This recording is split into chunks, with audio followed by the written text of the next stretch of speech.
안녕하세요. 반갑습니다. 허재삼 공인중개사입니다. 제가 얼마 전에 올린 영상에서 세입자가 수개월 동안 월세를 연체해서 집주인이 세입자 허락 없이 집에 들어간다든가 시도 때도 없이 찾아가서 주거의 평온을 해칠 경우 주거 침입죄가 성립될 수 있다고 말씀드렸습니다. 타인의 집을 방문하려면 그 집에 살고 있는 사람에게 사전에 방문 사실의 동의를 받아야 하는 것이 상식입니다. 집이란 자신을 위한 휴식 공간이자 사생활을 보호받는 장소입니다. 그리고 귀중품이나 각종 물품을 보관하는 장소이기도 합니다. 법원에서 판단하는 주거 침입죄는 본인이 직접 거주하는 공간뿐 아니라 건물의 일부분, 관리하는 장소, 선박과 비행기 등도 포괄적으로 포함된다는 점도 명심해야 합니다. 오늘은 이와 관련하여 아파트 층간소음 때문에 위층 이웃에게 항의하다 벌금형을 선고받은 사연을 소개해 드리고자 합니다.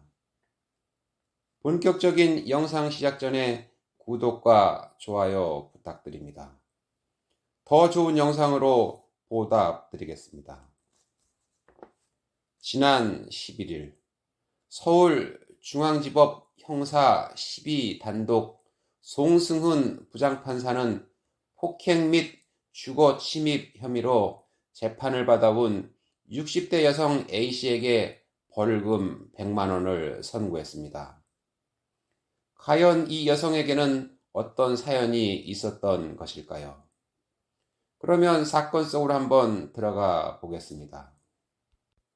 사건은 지난 2020년 2월 27일 시작되었습니다.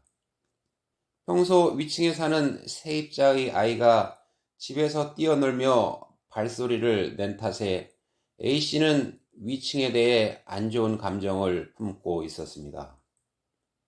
이날도 여느 때와 같이 쿵쾅거리는 소리가 들려 화가 머리끝까지 치밀어 오른 A씨는 위층에 올라가 바닥에 뭔가를 깔든지 해야지 도저히 시끄러워서 못 살겠다며 내부를 보자며 현관문 앞에서 B씨를 손으로 밀치고 집 안으로 들어갔습니다. 집 안으로 들어간 A씨는 B씨에게 다시 한번 이런 일이 있으면 가만히 있지 않겠다고 경고하고 집으로 돌아갔습니다. 그렇게 몇 개월의 시간이 아무 일도 없이 흘러갔습니다. 그러나 위에서 쿵쾅거리는 소리가 예전보다 많이 줄어들긴 했지만 쿵쾅거리는 소리가 완전히 없어진 건 아니었습니다. 그러던 중 A씨에게 돌이킬 수 없는 결정적인 사건이 터지고 말았습니다. 같은 해 5월 29일 저녁 5시쯤 A씨는 B씨를 찾아가 초인종을 누르기 시작했습니다. 잠시 후 B씨가 현관문 밖으로 나오자 화가 난 A씨는 왜 문을 빨리 안 여냐며 다시 집 안으로 들어갔습니다. 그동안 쌓이고 쌓였던 분노를 표출하기 시작했습니다. 이후 A씨는 경찰관으로부터 한 통의 전화를 받았습니다. 무단 주거 침입으로 고소장이 접수되었으니 조사를 받으러 경찰서로 나오라는 것이었습니다. 위층에 살던 B씨는 A씨와 다투는 과정에 음성을 녹취한 뒤 고소장과 함께 경찰에 제출했습니다. 사건을 접수한 경찰은 양 당사자와 당시 상황을 목격한 이웃집 주민 C씨에 대한 조사를 마쳤습니다. 이웃집 주민 C씨도 A씨 편을 들어주었습니다. 법원은 검찰이 구형한 약식 기소를 받아들여 100만 원의 벌금형을 선고했습니다. 이에 불복한 A씨는 정식 재판을 청구했습니다. 60평생 법정에 처음으로 출두한 B씨는 모든 사실을 부인했습니다. 그러나 재판부는 녹취록과 목격자, 증언 등을 근거로 A씨가 층간소음 문제로 괴로워하다가 이러한 범행에 이르게 된 것으로 보인다고 판시했습니다.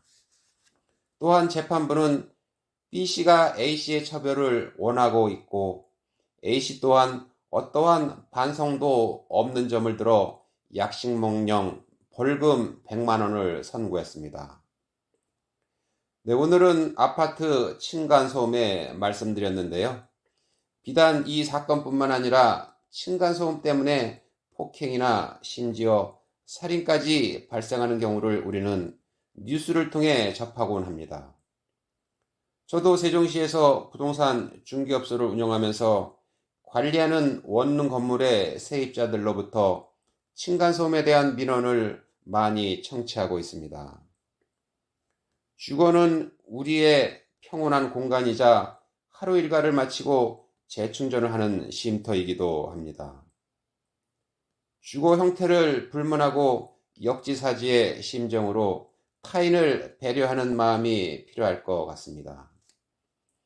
제가 오늘 준비한 영상은 여기까지고요. 저는 다음 시간에 새로운 영상으로 다시 찾아뵙겠습니다. 감사합니다.